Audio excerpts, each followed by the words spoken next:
وفضل زمانا على زمان كما فضل مكانا على مكان وإنسانا على إنسان।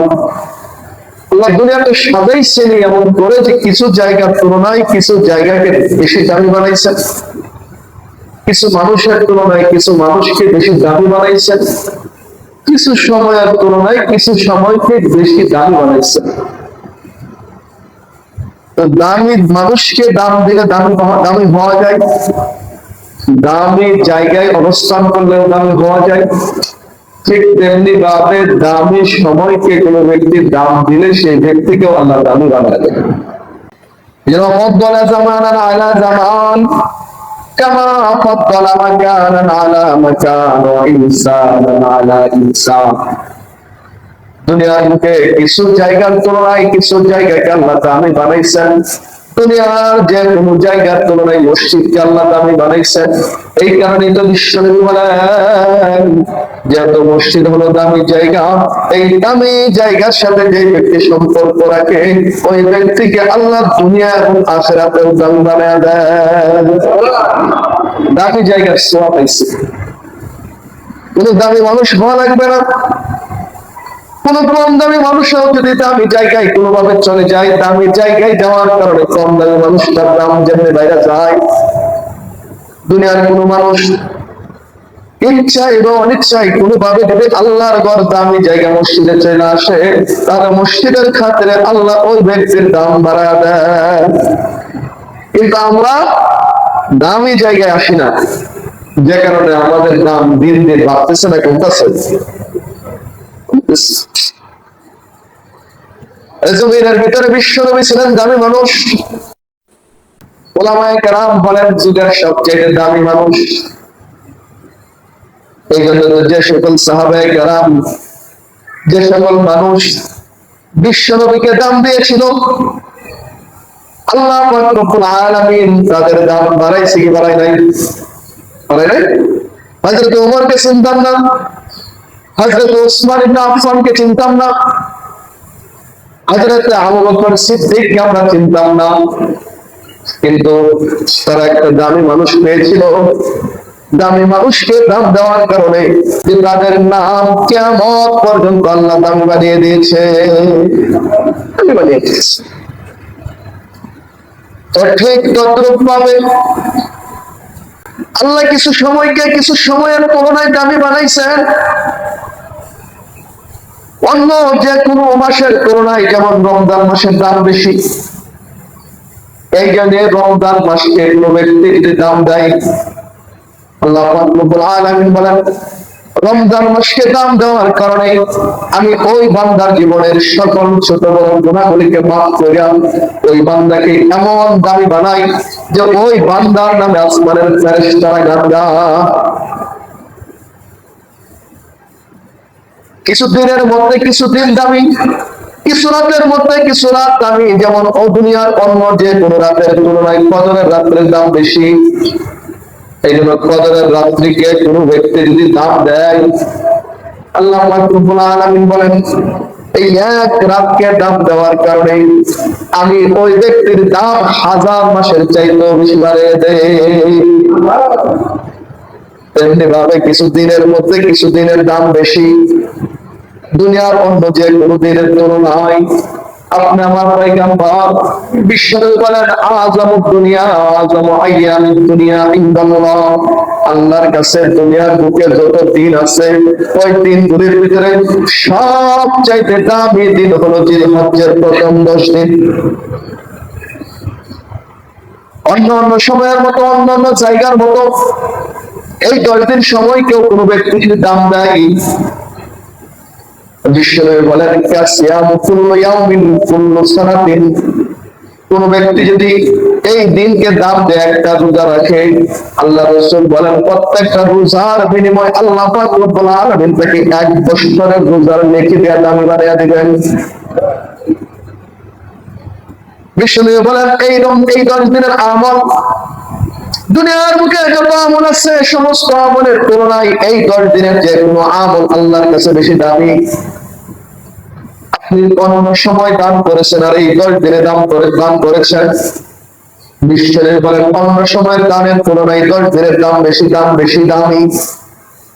অন্য সময় নামাজ পড়েছেন, এই 10 দিনেও নফল নামাজ পড়তেছেন। বিশ্বনবী বলেন অন্য যে কোনো সময়ের নামাজের তুলনায় এই 9 দিন 10 দিনের নামাজের দাম বেশি। অন্য যে কোনো সময় আপনি গুনাহ থেকে বেঁচে রয়েছেন, আবার এই 9 দিন সময়ের সম্মানার্থে আপনি গুনাহ থেকে বেঁচে রয়েছেন। বিশ্বনবী বলেন অন্য যে কোনো সময় গুনাহ থেকে বাইসা থাকার কারণে যে পরিমাণ নেকি আসবে, এই 9 দিন সময় গুনাহ থেকে বাইসা থাকলে তার চাইতে 1000 গুণ বেশি নেকি আসবে। এমনি ভাবে সাহাবায়ে কেরাম জিজ্ঞাসা করলেন, ইয়া রাসূলুল্লাহ, দুনিয়ার বুকে জিহাদ হলো সবচেয়ে দামি আমল, জিহাদের চাইতেও কি বেশি দামি? বিশ্বনবী বলেন হ্যাঁ, অন্য যে কোনো সময় জিহাদের ময়দানে জিহাদ করলে যে পরিমাণ নেকি হয়, এই 9 দিন সময় যদি আল্লাহর কোন বান্দা আমল করে তাহলে অন্য যে কোনো সময়ের জিহাদের চাইতেও বেশি নেকি পাওয়া যায়। কি পরিমাণ ফজিলতের সময় এটা, দামি সময় এটা, কি পরিমাণ দামি সময়। ওই 9 দিনের ভিতরে একটা দিন আছে সব চাইতে দামি দিন, রমজানের দিনের চাইতেও দামি দিন। দুনিয়ার যত দিন আছে সমস্ত দিনের মধ্যে দামি দিন, যেই দিনটাকে ইয়াউমুল আরাফা বলা হয়। ইয়াউমুল আরাফা বলা হয়, বিশ্বনবী বলেন সিয়ামু ইয়াউম আরাফা তাহতাসিবাল্লাহ আই কাফিরা সানাতাল্লাতী ক্বাবলাহু ওয়া সানাতাল্লাতী বাদাহু। তো দিনটা এই দিনটাতে এমন দামি দিন, ইয়াউমুল আরাফা দিন হলো এমন দামি দিন, ওই দিন আল্লাহর কোন বান্দা যদি তার মালিকের জন্য একটা সিয়াম পালন করে, তো একটা সিয়ামের বদৌলতে আল্লাহ সুবহানাহু ওয়া তাআলা তার পিছনের এবং সামনের যত গুনাহ করবে সমস্ত গুনাহগুলোকে অগ্রিম আল্লাহ মাফ করে বান্দাকে নিষ্পাপ বানিয়ে রাখে।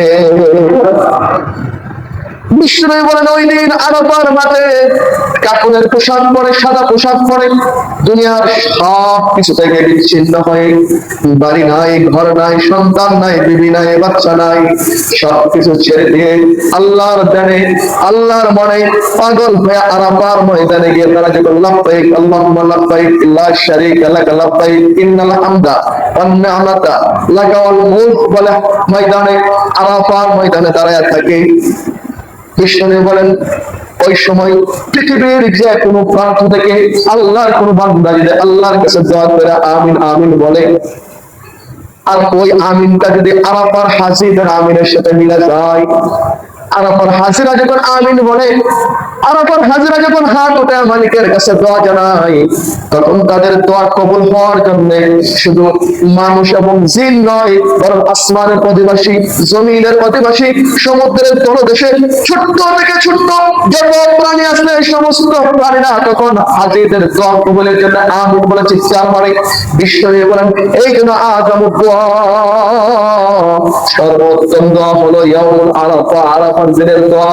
এই দিন যদি কোনো ব্যক্তি ওই হাজিদের সাথে তাল মিলায় তাদের সম্মানার্থে একটু দোয়া করে ফেলায়, বিশ্বনবী বলেন ওই দোয়া কোনোদিন বিফলে দেওয়া হয় না। আরাফার দিনের ফজিলত, এই জন্য আমরা সকলেই আরাফার দিন রোজা পালন করব। ওই দিনটাকে জুমার দিনের মতো অন্য যে কোনো কাজ কাম থেকে বিরত হয়ে একটু ইবাদতে মগ্ন থাকবো, একটু লম্বা সময় দোয়ার মধ্যে অতিবাহিত করবো। কারণ ওই দিন আল্লাহ পাক রব্বুল আলামিন জাহান্নামের এই পরিমাণ কয়েদীদেরকে নাজাত দেয়া থেকে যে পরিমাণ কয়েদী পৃথিবীর অন্য কোনো দিন আল্লাহ নাজাত দেয় না। সুতরাং দোয়া দুরূদের ভিতরে একটা লম্বা সময় পার করবে। কোন সময় পার করলে আপনার জন্য সুবিধা, ওই সময়টা বের করে নিয়ে। এখন আরাফার দিন কবে? 9 জিলহজ নাকি না হাজিরা আরাফার দিন, আরাফার ময়দানে যেদিন অবস্থান করবে সেদিন। এই ক্ষেত্রে মাসালা হচ্ছে, মূলনীতি হচ্ছে যেই দিন 9 জিলহজ ওই দিনই আরাফার দিন। এখন 9 জিলহজ যেদিন ওই দিনই আমাদের আরাফার দিন। অন্য দেশে 9 জিলহজ যেদিন ওই দিনই ওই দেশে আরাফার দিন। এখন আপনি যদি বলেন যে না আরাফার দিন ওইখানে হাজিরা আছে যেদিন ওই দিনই আমি করবো, হ্যাঁ বলো তো, তাহলে দুইটা করবেন। কারণ আমাদের সাথে যেহেতু আরবের সময়ের একটা ডিস্টেন্স আছে, তাহলে যেদিন হাজিরা আরাফার ময়দান অবস্থান করবে ওই দিনও রোজা রাখবেন, দোয়া করবেন।